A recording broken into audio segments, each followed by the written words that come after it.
Hi there, my name is Annabel Smith. I'm on the organising committee of Flight Free Australia and I was involved in setting up the Flight Free 2020 campaign.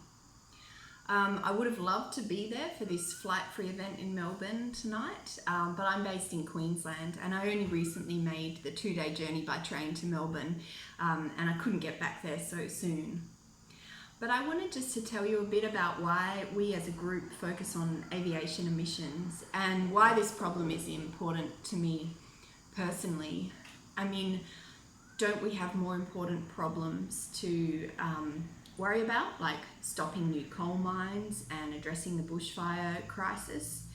And yes, these are all critically important campaigns that we support and work towards building.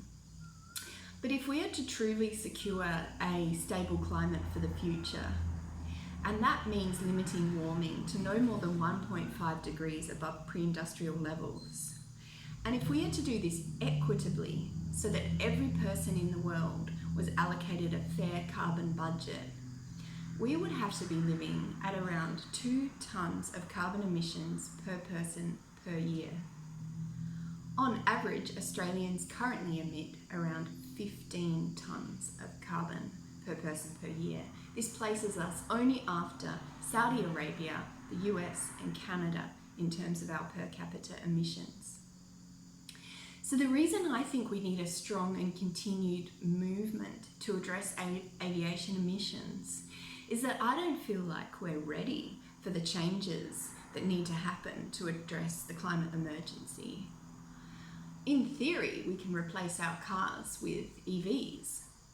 In theory, we can electrify our public transport systems.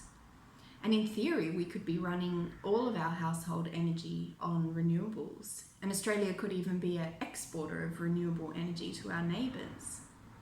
But there is no technology that exists that would allow us to keep flying with the frequency that we do today. So this is the main reason why I'm interested in aviation emissions as a problem. It's a way to live by your values, to show people how serious the problem is through your own behaviour, and also to see what life will be like if we're serious about stopping catastrophic breakdown of the climate system.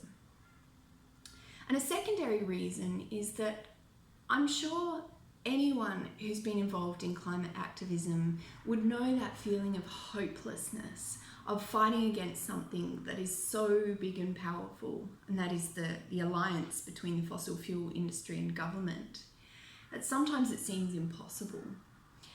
But there are things that we can do right now, starting today, things that make a big difference. And one of those is to stop flying.